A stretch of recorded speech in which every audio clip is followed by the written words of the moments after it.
So, on Haunted Mines, you venture underground to collect skulls to unleash golems, which honestly do the majority of the pushing on this map. So they are very important.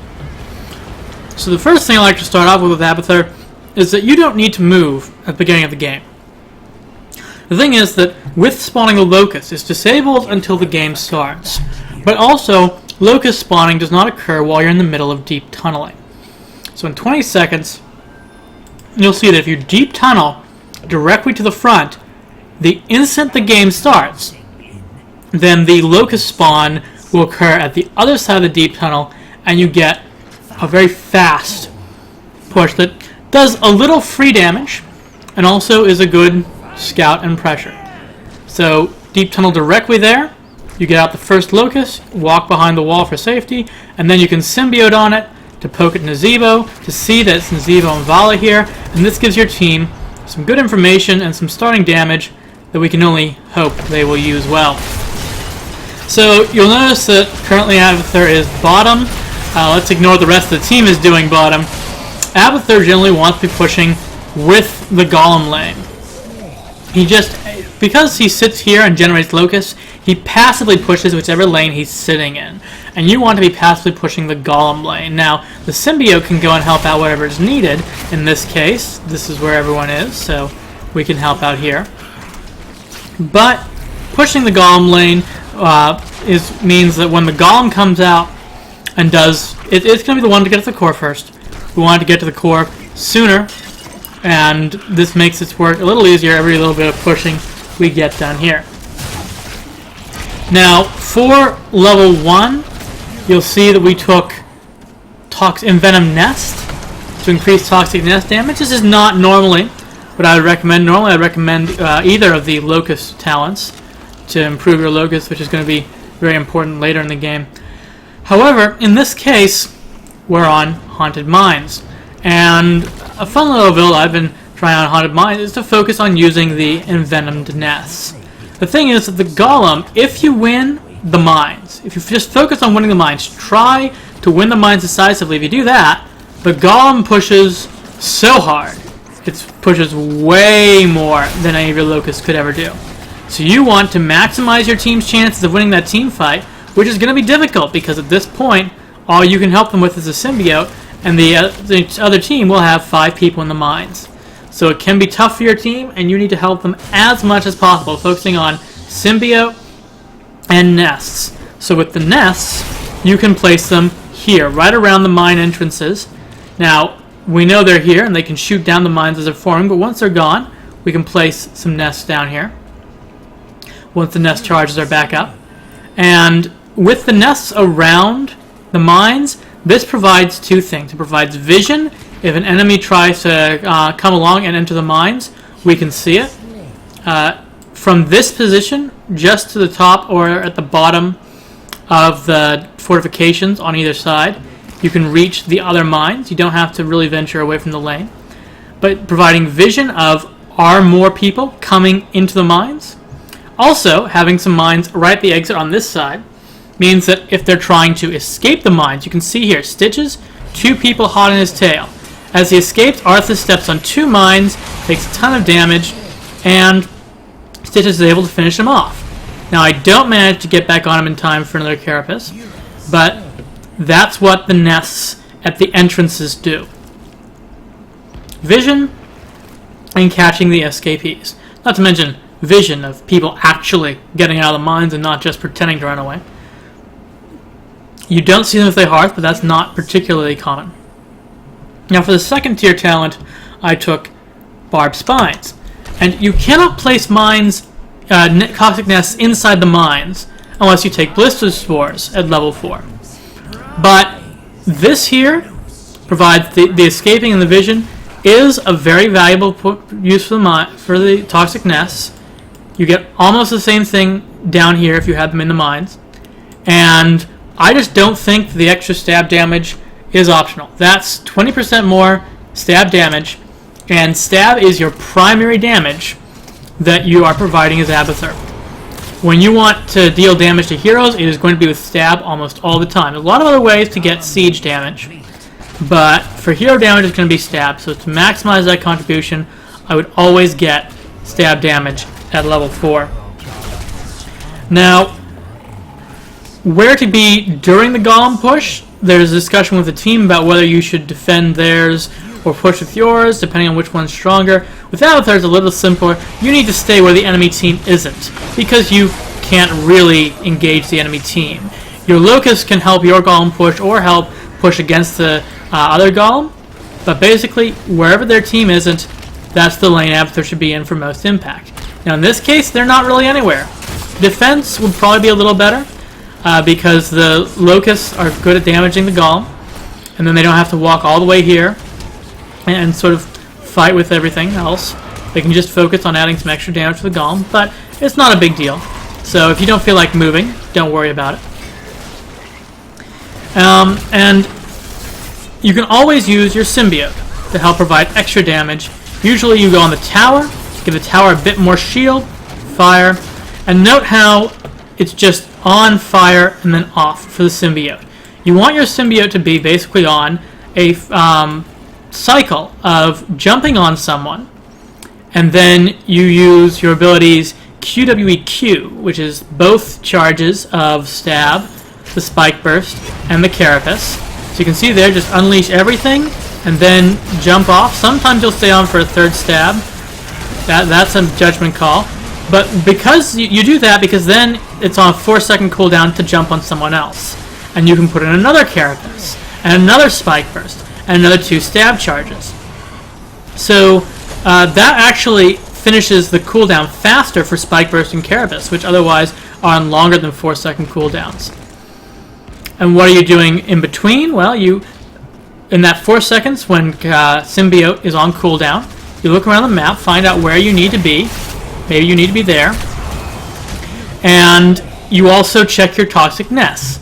Normally, especially when you're doing a toxic nest build, you don't want to be saving up charges. You want to be just placing them down as soon as you have a charge, so that you can be in symbiote helping someone while the toxic nests are accruing, and then never run out, never sort of reach your limit and stop accruing toxic nests. That's how you get the maximum out there.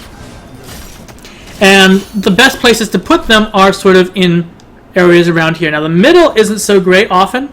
Pathing comes along the sides. You want to be just a little on the side, but this is a narrow enough one that gets it. And you want them in or around the middle side to a side, mostly for vision, in these corridors that people are going to have to walk through. And not necessarily in the bushes. In the bushes, if they're prone to waiting in the bushes, if they always come through the bushes, but if you just do it in the corridors a bit earlier, that provides the vision that basically gives you what sentry wards could do in Warcraft 3. You can see the enemy coming and your team can react appropriately. Now, normally you can be right up against the wall, but be careful of some AoE abilities.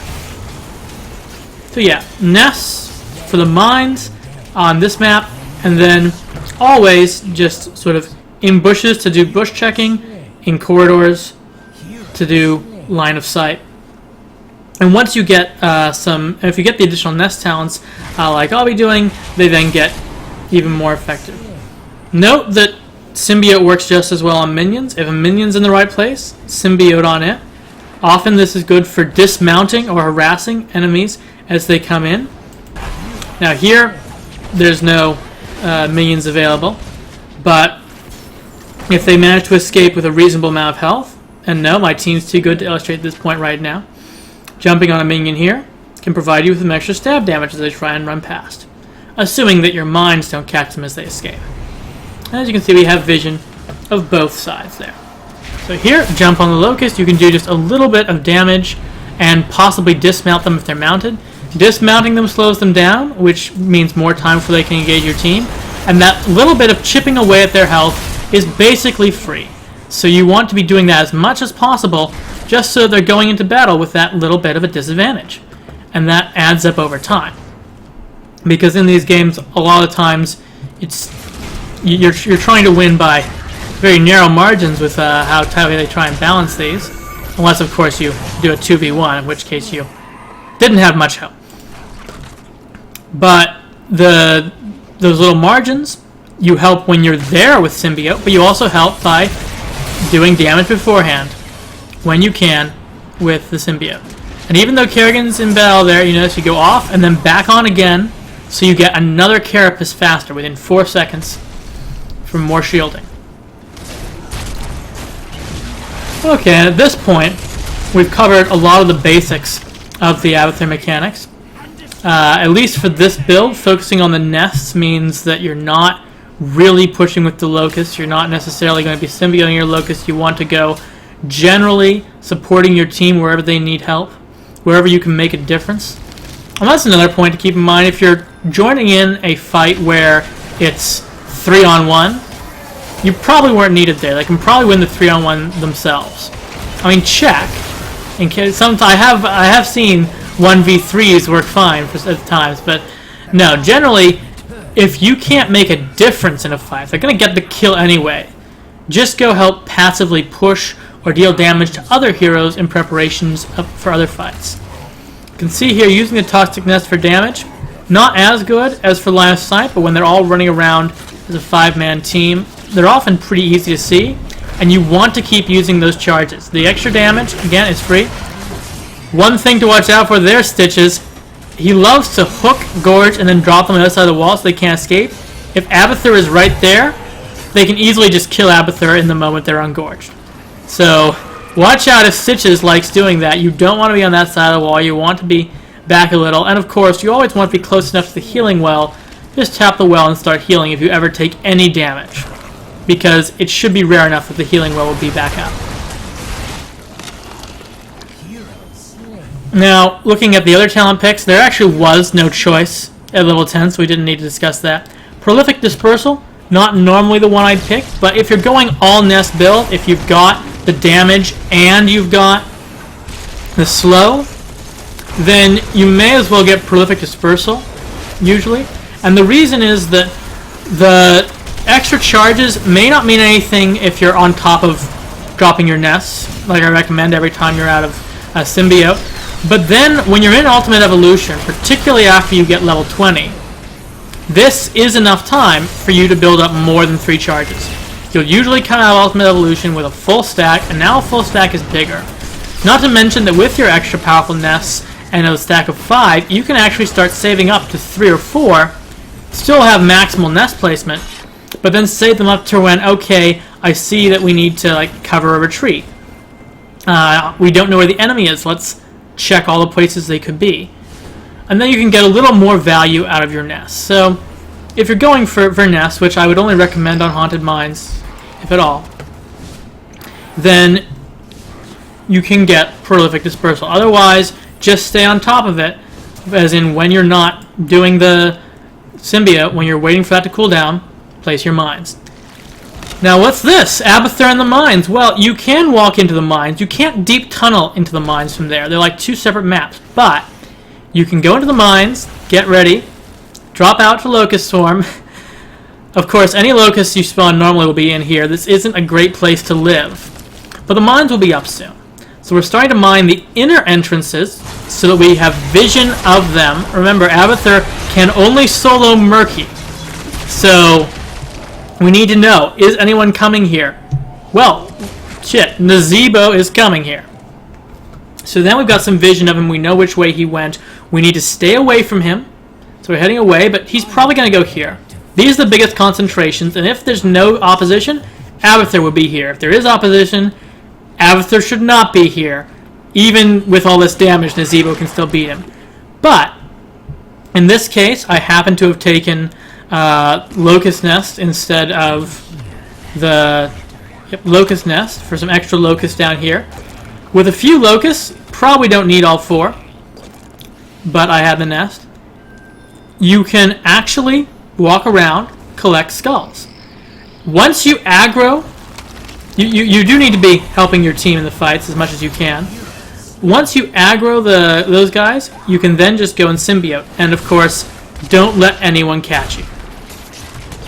But that makes it possible for Abathur to be collecting skulls. And with our nests up here, we know there was no one right waiting up top. Abathur goes back safely, and we're in position to defend.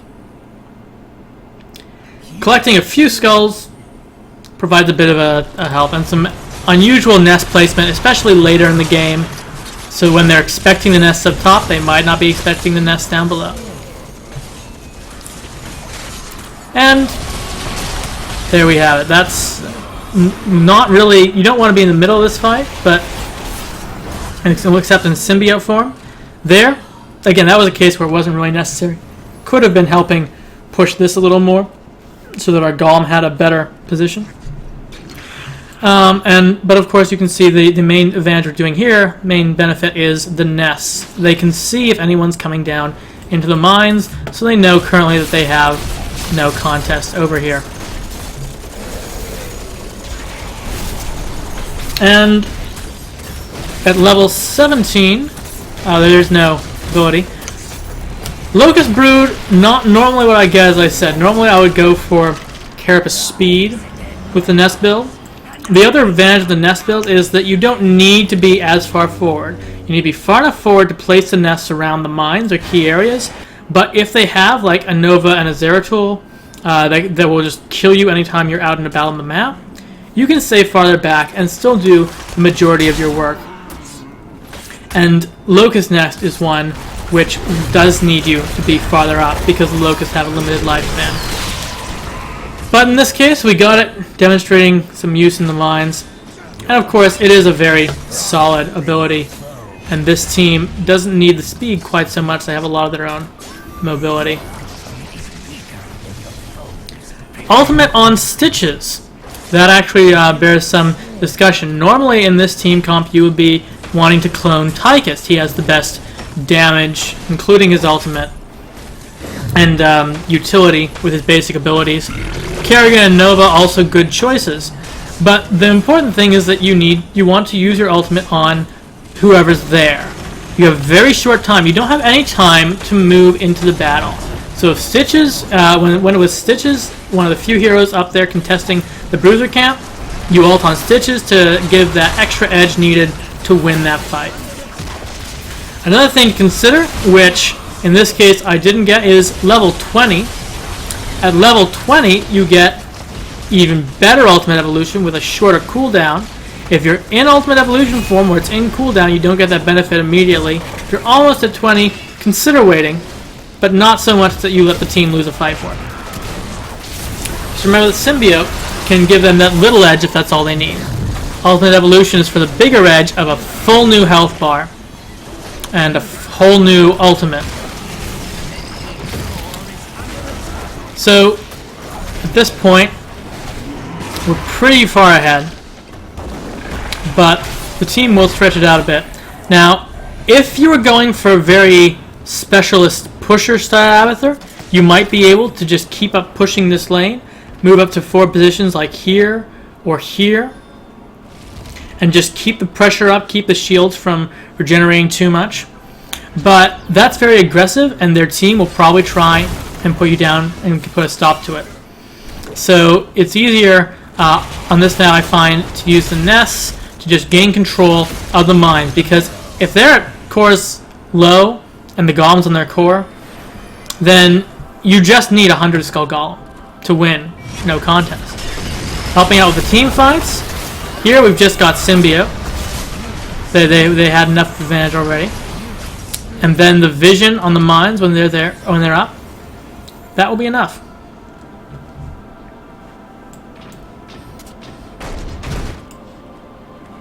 So there's not that much going on here. There should be helping push this lane out just a little because of the catapults.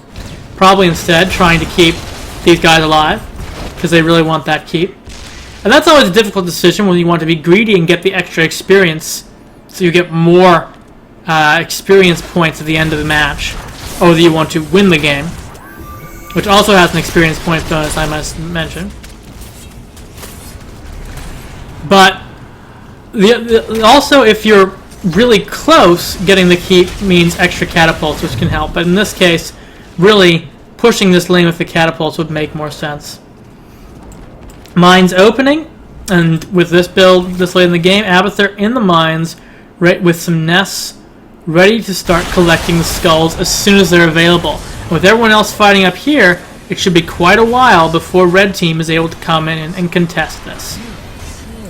So Abathur gets to drop his Locust, and you have to hit them to aggro them, but the Locusts do all the damage. And ideally the Locust will take most of the hits. But that's what Abathur's melee attack is needed for, to aggro them. You can also use nests to destroy the guys. I don't like that because it means you're not there. Others could get them. And of course you need them for vision. Vision so you can escape. And that escape was ulting onto Stitches. So it's a faster than Deep Tunnel. I don't even think it's interruptible. If you're going to be aggressive, try and do it when your ult is up, so that if you see anyone coming, you ult on a teammate. And now we have Spare Stitches. As soon as Spare Stitches is up, Abathur will return to over here. And that little marker, this is visible only to Abathur, and that's where you will respawn, his last slime trail, as soon as you die in ultimate form. And then, of course, you Hearthstone back. Remember, you can't deep tunnel out of the mines. You could deep tunnel to an entrance and then get out and then Hearthstone back, because deep tunnel on a 20-second cooldown. May as well just Hearthstone back immediately. Sometimes people will just sit around there if they know exactly where you ulted away from for your ultimate to expire, but especially after level 20, that's wasting a lot of their time. Time they certainly can't afford right now. Just make sure that you're not in a critical location. If I ulted around here, they could take the big golem and still be around when I come back out of my ult. But because there's no skulls left on this side of the mines, they have no reason to be here, and they're not going to sit around for 45 seconds if I decide to drag my ult out. So there you have it. Abathur's ult, one of the best escapes in the game for a hero with virtually no escapes. At this point, using the nests, a good way to help capture the camps, especially when you don't have the normal specialist build. The normal specialist build gives you stronger locusts, and the locusts can capture the camps. With this build, you kind of need a little bit of help from the mines. Not too much damage up front, but you have a fair few of them, and this is only the easy camp. I don't think this build can actually solo the hard camp, but there's only one hard camp here. You're not going to solo it. It's in the middle of the map. It's too risky. And now, here we've got the Locust on the Golem. Our team got wrecked trying to end it early. So it's just Abathur and the minions defending here. Again, go on the towers, use Carabus, get off your burst, and then spawn again. Remember, if you do the full burst, 2 spike burst, 2 stabs, and a Carapace. Carapace has a cooldown of 12 seconds, spike burst, I believe, the same, and stab is 3 seconds per charge. So if you let them all out, and then go back to where Symbiote has a 4-second cooldown, you're ahead on cooldowns. So you do that rotation, it gives you time to go out, see where you need nests, in this case, probably just on the Golem, and then decide where to put your next Carapace. Or, in this case, Ultimate Evolution. This was probably a bad idea. Hearthstoning. Very low on health and already hit the well, and wanted the Ultimate alive to be able to use it to push their core, but this is very far back and it doesn't last very long. Note how most of the life of this Ultimate Evolution is in running, and this is with the increased duration. Just get here late, and all you have time to do is pop off the ult, which is a good one to pop off if you're about to expire, in this case, get into the fight, and then die. Which is actually fine. Fine for the Abathur clone to die. Very important if you're playing with Abathur, don't try and save the life of the clone unless it's like really convenient, you have no one else to heal. Heal and save real teammates. The Abathur clone is there to soak up damage, it's there to get off as much damage as quickly as possible with a full mana bar, and with the one ultimate it gets in after 15 seconds of cooldown, and then it pretty much wants to die so you can get back to Abathur form. And with a series of good team fights and the mines coming up relatively soon, I think that should be it. Gives us a very strong advantage. Have to watch those respawn timers. Note that Abathur could deep tunnel in, get off a locust nest. This isn't specialist Abathur, and it wouldn't get through the shields anyways. So get ready for mines. With this build, we can take the mines. Remember to put the nests in, preferably on top and on bottom, but it looks like I was short on nests, so just on the bottom. But I expected least, and there we see. Okay, Arthas is here. With the slow nests, we have plenty of time to get away. So let them have the big camps. You just take the smaller ones and symbiote on your allies while the locusts kill everything. Then pick up the skulls, look around the map while you're walking. You may need to symbiote on your allies while you're walking. Get off your burst, get off them, keep walking. That's how you maximize the value of Abathur here. At this point, it looks like they might be routed. They're probably going to try and get to the small camps. But we had a toxic nest. We saw he's coming. We got out. How did we get out? Milk the second Nova. Very fast way to get out. Now you need to be careful that this is a bit close to the enemy golem. They might be there. Nova's quite squishy. You can't die if you're using it as an escape. So you see playing a little bit more cautiously, getting off that ult just to make sure that it gets off and to push them back a little. And then helping with the golem, from range with a cloaked Nova. Not too risky. Because almost all of them are dead and we can see Murden up here with the creep wave, we know that our respawn location is safe. But you'll see me guarding it once the golem goes down anyways. So when you're using this escape, you have to be very careful about where you're escaping from. And normally, you just go home before you ultimate evolution, so that you're not using it as an escape. But if you're using it as an escape, it means you're probably in trouble anyways.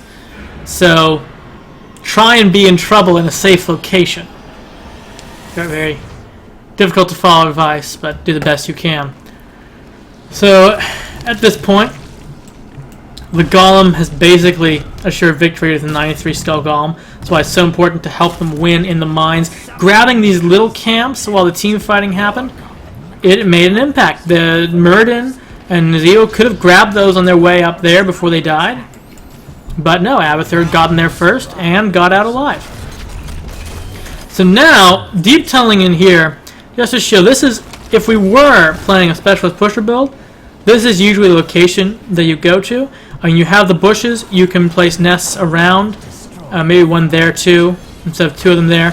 You have vision to see if they're going to come through. You're really close to their core for dropping your locusts and pushing with them. But hey, the golem did it. And that's the Haunted Mines episode of Ameliorated Abathur.